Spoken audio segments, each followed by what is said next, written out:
Hay noches en las que el universo parece guardar silencio, pero no es un silencio vacío.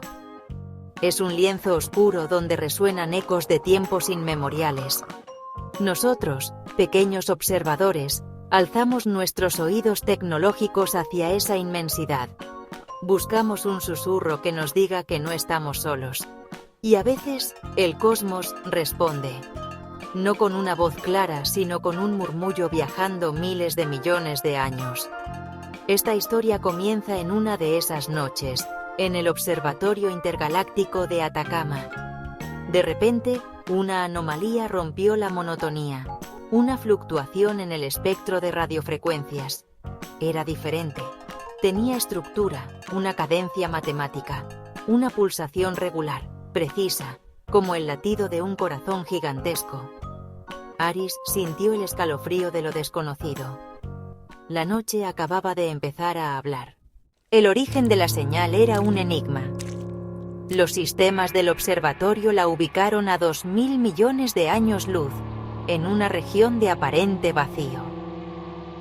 Los telescopios solo encontraron oscuridad, pero los datos eran claros. La señal venía de allí. El equipo de la doctora Thorne, astrofísicos y criptógrafos de todo el mundo, se reunió. Bautizaron el origen como la galaxia fantasma. Los análisis revelaron la verdad. No era un vacío, sino el cadáver de una galaxia, devorada por un agujero negro supermasivo. Las estrellas restantes eran viejas y rojas, su luz demasiado débil para llegar hasta nosotros. La señal no provenía de una civilización próspera, sino del borde de un abismo cósmico. Era un lamento, un requiem desde el fin de los tiempos.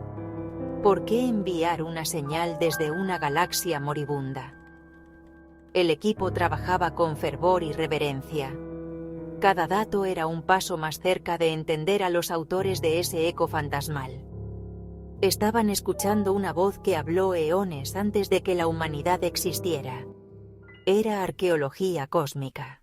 El observatorio de Atacama se volvió el epicentro de la mayor búsqueda humana. Sus antenas, como flores metálicas, siempre orientadas hacia la galaxia fantasma. Dentro, el ambiente era de concentración monástica. Aris Thorne guiaba a su equipo entre pantallas cubiertas de código y espectrogramas.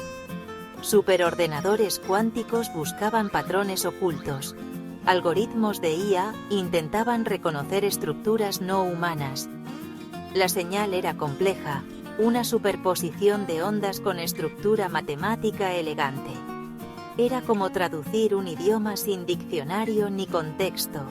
El reto, demostrar que era un mensaje, no un fenómeno natural desconocido. Algunos escépticos dudaban, pero Aris veía intencionalidad en los patrones. Constantes universales como pi y la constante de estructura fina aparecían en la señal. Todo apuntaba a una inteligencia. Alguien había querido ser escuchado. El progreso era lento, la señal un laberinto. El equipo sentía el peso del tiempo cósmico. Escuchaban un eco de hace 2000 millones de años. El doctor Kenji Tanaka tuvo el primer avance. La señal era matemáticas puras, no palabras. Usaba pulsaciones de radio como sistema binario para describir conceptos universales: masa de un protón, velocidad de la luz, constante de Planck. Era un lenguaje universal, la base de un diccionario cósmico. El equipo ya no buscaba palabras, sino conceptos.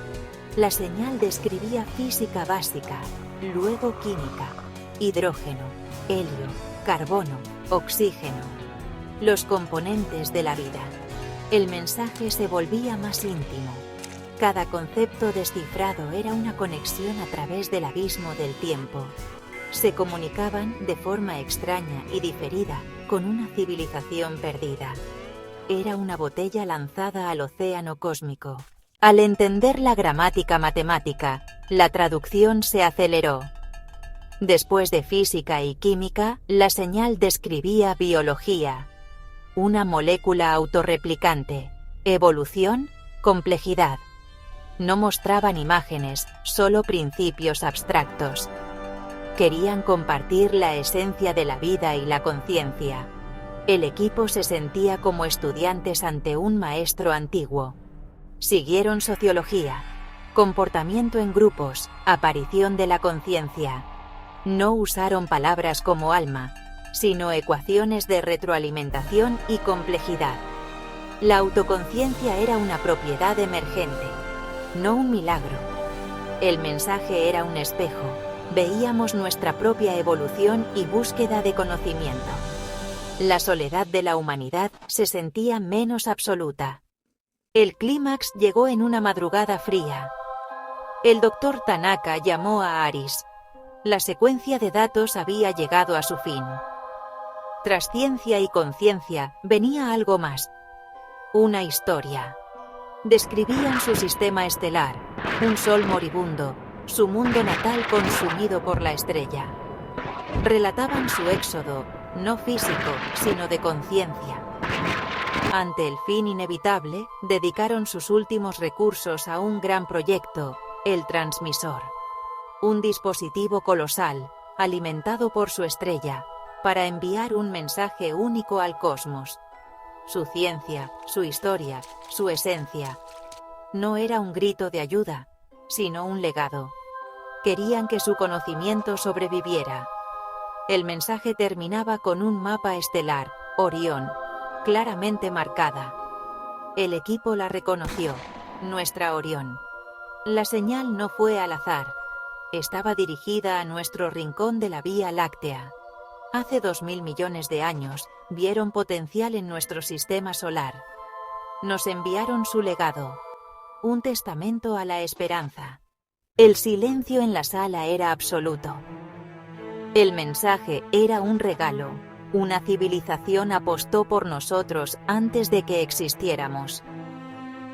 Aris Thorn salió al exterior, mirando el cielo clarear. Pensó en los creadores, quienes eligieron transmitir conocimiento en vez de desesperar. Era la antorcha de la conciencia, pasada de una civilización moribunda a una naciente. El mensaje contenía advertencias. El colapso era natural, pero sus luchas internas aceleraron el fin. Era una guía para una especie joven. Nos decían: aprendan de nuestros errores, valoren lo que tienen. El equipo sentía el peso de la responsabilidad. Ahora eran guardianes de ese legado. El regalo era también una prueba para nuestra madurez. Decidieron compartir el mensaje gradualmente. La humanidad tenía derecho a conocer su herencia cósmica. La noticia de la señal de Orión cambió la conciencia global. Por primera vez, la humanidad tenía un propósito común: honrar el legado de los creadores. La ciencia y la tecnología dieron un salto cuántico. El mensaje no daba respuestas, sino herramientas para encontrarlas. El mayor impacto fue filosófico. La soledad cósmica se disipó. Éramos herederos. La segunda estrofa de una canción cósmica. Aris Thorn dedicó su vida al proyecto legado. Miraba a Orión y sentía gratitud. Los creadores vivían en nuestro conocimiento y comprensión del universo. Hoy, la humanidad vive en una nueva era, definida por un eco del pasado profundo. El mensaje de la galaxia fantasma sigue descifrándose. Aprendemos sobre el universo y la naturaleza de la vida. La existencia es frágil, pero el conocimiento puede perdurar. Los creadores no se salvaron, pero salvaron su sabiduría y nos dieron una oportunidad. Su final fue nuestro comienzo. La soledad persiste, pero ahora es compartida. Sabemos que otros han caminado este sendero antes. El mensaje no respondió a todo, pero nos enseñó que preguntar es lo importante. Ahora, pensamos en nuestro propio legado. ¿Seremos dignos de la compañía que hemos encontrado?